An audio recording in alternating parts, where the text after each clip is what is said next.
Ya está Enrique de Rosas con nosotros. Enrique, gracias por este ratito. Buenas noches, no, gracias a ustedes. Enorme placer. Bueno, la senté a la doctora porque usted... Especialista en Comodoro Pi. Especialista en Comodoro Pi, no solo en Comodoro Pi. Claro. ¿Tenés mucho trabajo? Sí. Vos sos perito además, ¿no es cierto? Soy perito y realmente es un muy buen termómetro, como sabés, de la sociedad. O sea, lo fascinante de... Yo soy sexólogo. La sexología y el crimen son unas variables que no mienten respecto a una sociedad. Y es muy interesante porque en algún... ¿Por qué son dos variables que no mienten? Y porque, digamos, en la sexualidad uno puede falsear hasta cierto punto, digamos. En algún lugar, hasta cierto punto, puede inventar oximorones varios, ¿no? Pero, digamos, en algún momento el oximorón se disuelve, ¿no? Es decir, a través de la música militar uno se da cuenta que es una especie de contradicción. Y el crimen es el sujeto puesto frente al objetivo, a la realidad, el delito en sí mismo, ¿no? Pero vamos, extensivo, una vez uno piensa en el tema penal, pero los procesos judiciales, el proceso de familia, en el cual son a veces cuestiones en las que los sujetos más supuestamente atildados se pierden todos los límites. Entonces, en algún punto es fascinante como estudio del comportamiento humano. Estar dentro de eso, alguien que vimos en Mar del Plata, un juez penal juvenil, hace unas jornadas en San Martín el 26, el mes que viene, y vamos a hablar sobre el sufrimiento de los menores en los procesos judiciales. Y bueno, ese es uno de los marcadores. Vos te das cuenta que algo no funciona cuando los que participan sufren. Estás interviniendo en algún caso reconocido ahora, ¿no? Sí, que me ha hecho conocer el fenómeno de la cumbia, que tú usé la Wikipedia. Poniéndonos serios, estamos hablando del caso Pepo, es el caso de los más resonantes. Claro, vos sabés que lo extraordinario de ese caso es que en vez de cursar por cuerda, es decir, por video, está cursando por Instagram. Y esto es en serio, de golpe aparece primero, se recusa al doctor Gasquet, publicándolo por Instagram. Se presentan informes periciales y demás por Instagram.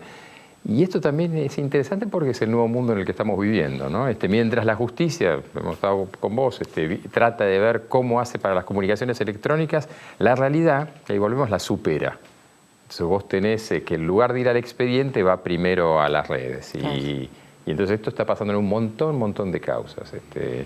Esa es una hoy muy conocida. Y la otra cuestión es que todo dura nada, ¿no? Es decir, una causa se mantiene el tiempo que puede ser interesante, pero aparece otra. Que tapa la otra, y así va, digamos, subsanándose todo el tiempo y después quedan en el olvido hasta que algo hace que reaparezca. Claro, y en una de esas nadie se da cuenta que pasaron años y esa persona de golpe o estuvo detenido o esa persona estuvo padeciendo, o lo que te decían, los temas de familia. Esa familia entera estuvo atrapada en ese conflicto. De golpe, el tema de familia es más frecuente que aparezca en los medios por la farándula. Y aparece como un hecho de farándula y sin embargo es un hecho humano. Es un hecho humano complejísimo en que a la justicia misma le cuesta mucho desentenderse. Vos hablaste del tema y fuiste muy firme al respecto hablando de este tema diciendo, bueno... Compartimos un foro con la asociación, el Colegio de Magistrados de la Provincia de Buenos Aires en Mar del Plata, con Enrique, y tuvimos una charla muy jugosa, muy atractiva. Vas a estar con, entre otros, Ramón Bogado, el juez de ejecución penal de San Martín el 26. Espero poder escucharte. Y una vez más, la impronta que Enrique intenta dar también es este aspecto humano, que es el que la ley o el que imparte la ley o el que mira el expediente frío a veces no puede perder de vista, porque en todos los casos las resoluciones son para ayer, no para mañana, pero al mismo tiempo tienen que tener todos los resortes y todas las garantías para que la decisión sea ecuánime y justa, ¿no es cierto? Sí, en realidad, a veces la gente pierde conciencia, algo que vos dijiste muy claramente. Mire, la gente le lleva a ustedes sus problemas más inmediatos. Exactamente. Es decir, no es a la inversa. Es decir, me divorcio, tengo un tema en familia, o atropellé a alguien, o lo que fuera, o me atropellaron, por lo que fuera, eso se lo llevo a una persona, eso se lo contaban a los abogados en el colegio de abogados, y la otra vez se lo comentábamos, insisto, muy claramente a los acudistas, tratando de decirles, usted tiene una responsabilidad importantísima. ¿Por qué? Porque de los tres poderes es el más próximo a la gente, ¿no? Entonces, eso en definitiva... Y es el ordenador social. Y es el ordenador social. Y eso que no es menor. Ahora, ¿crees, Enrique, que lo que no se hace mediático no llega a buen puerto o le cuesta mucho más? Por ejemplo, las causas, vos también sos una persona mediática, pero las causas que se mediatizan avanzan. Las causas que por ahí no le interesan tanto a los medios de comunicación o que, bueno, como dijiste hace un ratito, viene una nueva causa y esa se olvida. Por ejemplo, la causa de Time Warp. Bueno. Quedó dormida, cajoneada y hubo 5 chicos que murieron. Y hoy nadie habla de Time Warp porque ya no es importante. ¿Y esa causa en qué estado está? ¿Fue elevada a juicio? No, le sacaron el juez, el fiscal, bueno. ¿Ya que está en empuja cero? Y la tiene el juez Martínez de Giorgi. Yo voy a hablar en octubre, en Olavarría, donde fue el tema del Indio Solari. Del Indio Solari. Y la gente todavía de Olavarría tiene el tema, sigue con problemas similares. ¿Por qué? Porque el predio sigue existiendo, Exacto. es decir, todo pasa igual, nada más que es menos mediático. La cuestión a lo que vos preguntabas es, yo no sé, porque en definitiva parte de lo que el exceso de mediatización está haciendo que ahora todo el mundo opine y en algún punto hasta influye en la causa, ¿no? De una manera. Entonces, no sabes, es decir, por un lado la acelera, pero por otro lado la acelera mal también, ¿no? Y es complicado, insisto, porque hay personas. Entonces, de golpe demonizas a alguien y esa persona pierde los derechos más básicos y elementales. Totalmente. No es menor. Y la justicia no es más justa por ser más rápida, No, claro. sino que es más justa por ser eficaz. Absolutamente. Enrique, Derecho a la Felicidad es tu último libro. Sí. Es uno de los libros más vendidos, por otra parte, pero es un gusto que puedas pensarte la idea de la felicidad, porque en definitiva yo desde que estudio aristotélico tomista de la formación en la Universidad Católica, la felicidad es el fin último del hombre. Digamos. Bueno, muy bien, todo muy bien. ¿Cómo se come? ¿Se puede ser feliz prolongadamente o solo son momentos de un determinado día y casi todo el tiempo de esa forma? Yo creo, a ver, el planteo, yo fui un gran tirador de escritos desde la adolescencia, quedé impactado mal, o sea, tuve un encuentro con una cosa que escribimos, que nos publicó la Sociedad Argentina de Lunfardo a los 12, 13 años, entonces esa precocidad nos recibe hoy Casares y creo que ante eso ninguna cosa podía ser superior, así que me dediqué unos 40 años a tirar papeles. Uno de los temas era si los temas grandes deben ser tratados o tienen que ser tratados solamente los profundos. En mi especialidad en medicina, supuestamente uno tiene que hablar de, por ejemplo, de enfermedades hasta con nombre raro. Si es alemán, mejor. Entonces, eso es importante. ¿Cuál es el problema? Uno pasa por los problemas más inmediatos, que son los más frecuentes. Yo me planteé, a ver, ¿alguien pensó en el tema de la felicidad? Y en realidad, sí, justamente, desde juristas, filósofos, fue el problema central, nada más que por pudor nadie se atrevía.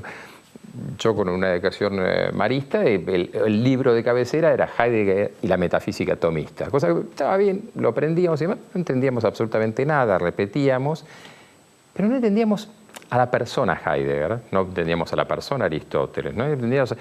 Y yo traté en este libro de pensar esos seres humanos, qué les había pasado en su propia vida para dedicarse a algo tan tortuoso como hacemos los psiquiatras, de pensar algo te pasa cuando te transformas en psiquiatra, en filósofo, en ambas cosas. Y el libro empecé a decir, a ver, ¿esta gente qué estaba buscando? Y esa búsqueda en definitiva llamala felicidad, llamala bienestar, llamala sentido, trascendencia. Entonces el primer planteo es, ¿eso que estamos buscando existe? ¿Es una cosa? ¿Es un estado? ¿Qué es?